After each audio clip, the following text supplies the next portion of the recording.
ایک دفعہ کا ذکر ہے کہ ایک بندر ندی کے کنارے ایک درخت پر رہتا تھا۔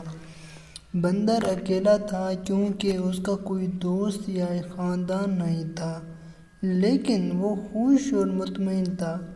درخت نے اسے کھانے کے لیے کافی میٹھا جامن کا پھل دیا۔ اس نے اسے دھوپ سے سایہ اور بارش سے پناہ دی تھی۔ ایک دن ایک مگرمچھ دریا میں تیر رہا تھا۔ وہ بندر کے درخت کے نیچے آرام کرنے کے لیے کنارے پر چڑھ گیا۔ ہیلو، بندر نے پکارا، جو ایک دوستانہ برتاؤ کرنے والا جانور تھا۔ ہیلو، مگرمچھ نے حیران ہوتے ہوئے جواب دیا، کیا تم جانتے ہو کہ مجھے کھانا کہاں سے مل سکتا ہے؟ اس نے پوچھا، میں نے سارا دن کچھ نہیں کھایا اور میں بھوکا ہوں۔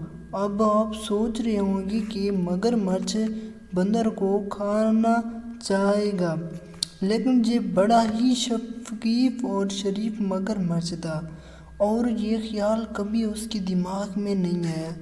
میرے درخت میں بہت پھل ہیں، کیا آپ کچھ کھانا چاہیں گی؟ بندر نے کہا، جو خود بھی بہت مہربان تھا۔ اس نے جامن کا کچھ پھل مگرمچھ کی طرف نیچے پھینک دیا۔ مگرمچھ اتنا بھوکا تھا کہ اس نے تمام جامن کھا لیے۔ حالانکہ مگرمچھ عام طور پر پھل ہی نہیں کھاتے تھے، اسے میٹھا میٹھا پھل بہت پسند تھا۔ وہ گلابی گوندے نے اس کی زبان کو جامنی بنا دیا۔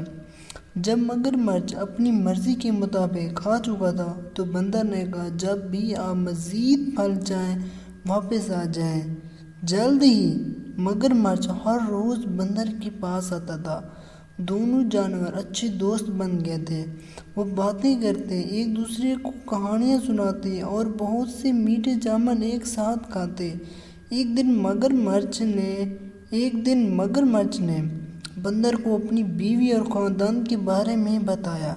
بندر نے کہا، آپ واپس جاتے وقت اپنی بیوی کے لیے بھی کچھ پھل لے جانا۔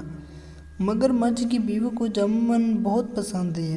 اس نے پہلے کبھی اتنی میٹھی چیز نہیں کھائی تھی، لیکن وہ اپنے شوہر کی طرح مہربان اور نرم اور مزاج نہیں تھی۔ اس نے اپنے شوہر سے کہا، تصور کیجیے کہ بندر جب یہ جامن روزانہ کھاتا ہے تو اس کا ذائقہ کتنا میٹھا ہوگا۔ مہربان مگرمچھ اپنی بیوی کو سمجھانے کی کوشش کی کہ وہ بندر کو نہیں کھا سکتا، وہ میرا سب سے اچھا دوست ہے۔ اس نے کہا، مگرمچھ کی لالچی بیوی نہ سنتی۔ وہ اپنے شوہر سے وہ کام کروانے کے لیے جو وہ چاہتی تھی۔ اس نے بیمار ہونے کا بہانہ کیا، میں مر رہی ہوں اور صرف ایک پیارے بندر کا دل ہی مجھے ٹھیک کر سکتا ہے۔ اس نے اپنے شوہر کو پکارا، اگر تم مجھ سے محبت کرتے ہو تم اپنے دوست بندر کو پکڑو گے، وہ مجھے اس کا دل کھانے دو گے۔ بیچارے مگرمچھ کو سمجھ نہیں آ رہی تھی کہ وہ کیا کرے۔ وہ اپنے دوست کو کھانا نہیں چاہتا تھا، لیکن وہ اپنی بیوی کو مرنے نہیں دے سکتے۔ آخر کار اس نے فیصلہ کیا کہ اسے کیا کرنا ہے۔ وہ اگلی بار جب وہ بندر کے پاس گیا تو اس نے اس سے کہا کہ وہ اس کی بیوی سے ملنے آئے، کیونکہ وہ جامن کے خوبصورت پھل کے لیے ذاتی طور پر اس کا شکر ادا کرنا چاہتی تھی۔ بندر خوش ہوا، لیکن کہا کہ وہ نہیں جا سکتا کیونکہ وہ تیرنا نہیں جانتا تھا۔ اس کا فکر نہ کرو، مگرمچھ نے کہا، میں تمہیں اپنی پیٹھ پر لے کر جاؤں گا۔ بندر راضی ہو گیا اور مگرمچھ کی پیٹھ پر کود کر بیٹھ گیا۔ چنانچہ دونوں دوست گہرے چوڑے دریا میں چلے گئے۔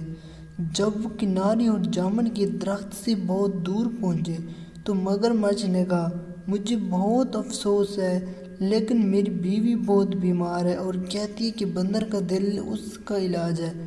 مجھے ڈر ہے کہ مجھے تمہیں مارنا پڑے گا، حالانکہ میں ہماری باتوں کو یاد کروں گا۔ بندر نے جلد سے سوچا اور کہا، پیارے دوست، مجھے تمہاری بیوی کی بیماری کا سن کر بہت افسوس ہوا۔